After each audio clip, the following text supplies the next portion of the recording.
Hello friends, welcome to smoke में GS. आज हम वापस से यहाँ पे आए हैं, इस प्लेटफॉर्म पे आए हैं। बहुत समय से चैनल बंद था और आज हम फिर से इस चैनल की शुरुआत कर रहे हैं। हिस्ट्री आपकी लगातार चल रही थी और बीच में क्या हुआ, थोड़ी सी प्रॉब्लम आ जाने के कारण इस चैनल को हमने बंद कर दिया था। लेकिन आज फिर से हम इस चैनल को आगे बढ़ाते हुए आज हम भूगोल से इस चैनल को स्टार्ट करते हैं, शुरुआत करते हैं इस चैनल की। और हम आज से भूगोल पढ़ेंगे।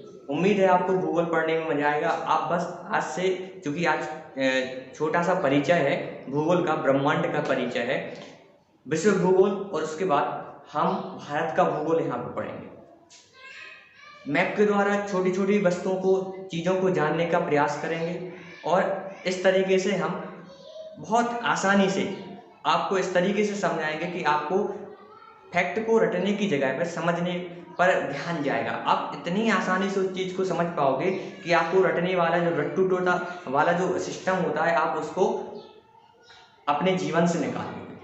आइए शुरुआत करते हैं भूगोल की। भूगोल को इंग्लिश में जियोग्राफी कहते हैं। भूगोल को इंग्लिश में जियोग्राफी कहते हैं। यहाँ पर मैंने इस चीज को थोड़ा तोड़ने की कोशिश की है। जैसे जियो, यदि इसी में लॉजी लग जाए तो ये बन जाएगा जियोलॉजी। और जियोलॉजी में पृथ्वी का अध्ययन किया जाता है।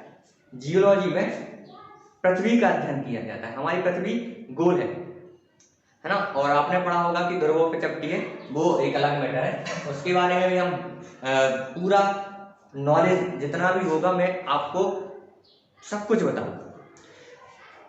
ना केवल आपका ज्ञान बढ़ेगा, बल्कि जो आपका परीक्षा उपयोगी जितना भी मटेरियल रहेगा वो भी मैं पूरा आपको प्रोवाइड कराऊंगा।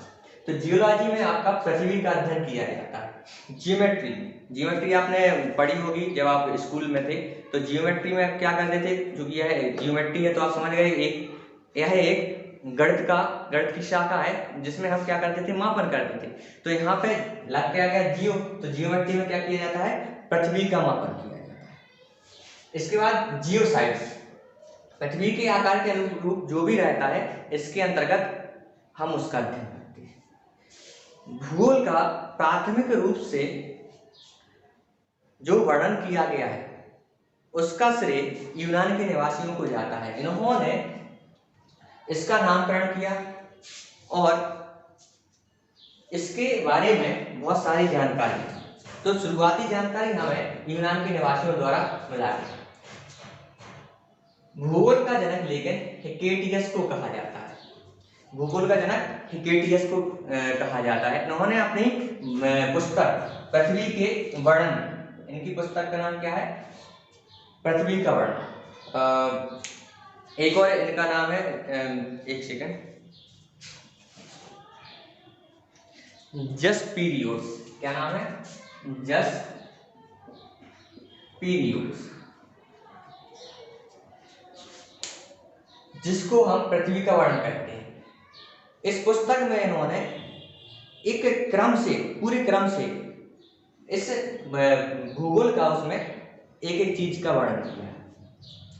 19वीं शताब्दी में भूगोल को स्वतंत्र विषय के रूप में मान्यता मिल गई थी और 20वीं शताब्दी में मनुष्य और पर्यावरण के पारस्परिक अध्ययन को भी इसमें जोड़ दिया गया था। मतलब पर्यावरण का मानव द्वारा पर्यावरण किस प्रकार से एक दूसरे को प्रभावित करते हैं, इस चीज को इसमें जोड़ दिया गया था और इस चीज का फिर अध्ययन किया जाने लगा।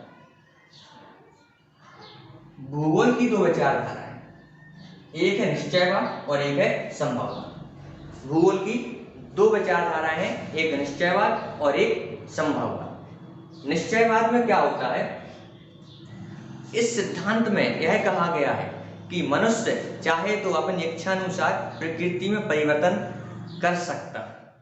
मनुष्य चाहे तो अपनी इच्छानुसार प्रकृति में परिवर्तन कर सकता है। वहीं संभववाद में यह बोला गया है कि मनुष्य चाहते हुए भी उसमें परिवर्तन नहीं कर सकता है, जबकि प्रकृति ही मनुष्य के सभी कामों को निर्धारित करेगी। मनुष्य स्वतंत्र नहीं है, प्रकृति स्वतंत्र है। इसके बाद हम शुरुआत करते हैं ब्रह्मांड की। एक संक्षिप्त परिचय था इस संक्षिप्त परिचय में इसके बाद हम ब्रह्मांड की बात करते हैं। उस ब्रह्मांड में हम आ जाएंगे वापस हमारे विश्व भूगोल पर। ब्रह्मांड जानते हैं आप, ब्रह्मांड क्या कहलाता है? ब्रह्मांड में बहुत सारे द्रव और बहुत सारी ऊर्जाएं, बहुत सारी ऊर्जा सम्मिलित है। यह ऊर्जा विभिन्न विभिन्न ग्रह उपग्रह इत्यादि में है। तो द्रव्य और ऊर्जा का जो सम्मिलित रूप है वह क्या है? ब्रह्मांड है। उसका जो रूप है वह क्या है? ब्रह्मांड कहते हैं। इस ब्रह्मांड में सूक्ष्मतम कण से लेकर विशालतम आकाश गंगा है। सूक्ष्मतम कण से लेकर विशालतम आकाश गंगाएं इसमें सम्मिलित है। इसके बारे में एक थ्योरी जिसे बिग बैंग थ्योरी कहते हैं या फिर महाविस्फोट सिद्धांत कहते हैं, यह इसकी उत्पत्ति के बारे में बताता है कि ब्रह्मांड की उत्पत्ति कहाँ से हुई, ब्रह्मांड कैसे बना। तो आइए जानते हैं कि ब्रह्मांड की उत्पत्ति के संबंध में यह महाविस्फोट सिद्धांत या फिर यह बिग बैंग थ्योरी क्या कहती है। होता कुछ ऐसा है कि ऐसा बोला जाता है कि आज से 13 अरब 14 अरब वर्ष पहले जो ब्रह्मांड था एक कण के रूप में, एकाकी कण, अर्थात केवल इस पूरे ब्रह्मांड में केवल एक गोला था जिसमें ब्रह्मांड की समस्त ऊर्जा सम्मिलित थी। यह द्रव्यमान और घनत्व में, द्रव्यमान में बहुत छोटा था लेकिन घनत्व इसका अनंत था, विशाल था। धीरे धीरे इस ऊर्जा में ये ऊर्जा जो है इसमें संग्रहण होता गया, संकेंद्रण होता गया। इस संकेंद्रण के कारण यह गोला फूट जाता है। इसमें एक महाविस्फोट होता है और एक गोला फूट जाता है, जिसके फूटने के कारण इसके कण यहां वहां पूरे ब्रह्मांड में फैल जाते हैं। इसे बिग बैंग थ्योरी या महाविस्फोट सिद्धांत कहा जाता है। जिसके 10 अरब साल बाद में हमारे सौरमंडल का निर्माण होता है और फिर धीरे धीरे सौरमंडल के बाद में पृथ्वी, जिसमें 9 ग्रह हैं, आप जानते हैं सब चीज, निर्माण होता है और हमारे फिर इसके बाद हम पृथ्वी का अध्ययन करेंगे। इसी में महाविस्फोट सिद्धांत की जानकारी एफ जॉर्ज लेमेंटियन ने दी थी, जिसकी पुष्टि नासा का फुल फॉर्म है national aeronautics and space administration. यह अमेरिका की सरकार का सबसे बड़ा संस्थान है। इसने 2001 में मैप एक सैटेलाइट है अर्थात माइक्रोवेव एनिसोट्रॉपी प्रोब ने इसकी पुष्टि की थी, जिसकी शुरुआत अर्थात इस मैप की शुरुआत डेविड विल्किंसन ने की थी, जिनकी मृत्यु 2002 में हो जाती है और फिर इसका नाम डब्ल्यू मैप हो जाता है। डब्ल्यू अर्थात विल्किंसन, और मैप का मैं बता चुका हूँ माइक्रोवेव एनिसोट्रॉपी प्रोब, इसका 2003 में नाम रखा। तो ये था संक्षिप्त परिचय इसका।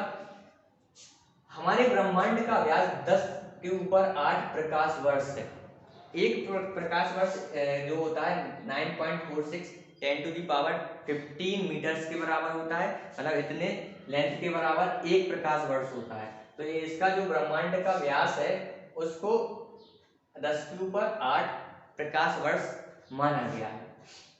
ब्रह्मांड में लगभग 100 अरब मंदाकिनी है और प्रत्येक मंदाकिनी में 100 अरब तारे हैं। अच्छा, मंदाकिनी क्या होता है? मंदाकिनी को इंग्लिश में गैलेक्सी कहते हैं। तारों का धुंधला पुंज होता है जो कि तारा निर्माण प्रक्रिया में भाग लेता है, जिसमें है गैस पुंज का कार्य करता है। पृथ्वी की मंदाकिनी का नाम दुग्ध में खिला या आकाशगंगा है, जिसे हम इंग्लिश में मिल्की वे कहते हैं। पृथ्वी की भी एक अलग से मंदाकिनी है। ब्रह्मांड में जब 100 अरब मंदाकिनी है तो जो पृथ्वी के पास मंदाकिनी है उसका नाम दुग्ध में खिला है। इसे सबसे पहले गैलीलियो ने देखा था। इसका आकार सर्पिला का है, ये लगभग 80% सर्पिला का। हमारी मंदाकिनी में जो आकाशगंगा है लाखों तारों का समूह है। पृथ्वी की सबसे नजदीकी मंदाकिनी देवयानी है और नवीनतम ज्ञात मंदाकिनी ड्वार्फ है। आकाशगंगा के सबसे शीतल और चमकीले तारों का समूह ओरिकन नेबुला है। तो ये रही हमारी आज का छोटा सा वीडियो जिसमें हमने संक्षिप्त परिचय दिया है। इसके बाद में हम संक्षिप्त परिचय के रूप में सौरमंडल, उसके बाद में हम सीधे ग्रह उपग्रह इत्यादि पढ़ने के बाद में हम सीधे आ जाएंगे विश्व भूगोल पर और हम इसको पूरी हमारा जो मैप रहेगा उसके द्वारा हम इसको पढ़ेंगे। उम्मीद है आपको एक छोटा सा वीडियो जो संक्षिप्त परिचय है वो आपको पसंद आया होगा। यदि आपको पसंद आया हो तो चैनल को सब्सक्राइब कीजिए, लाइक कीजिए और अपने दोस्तों को भी बताइए। धन्यवाद।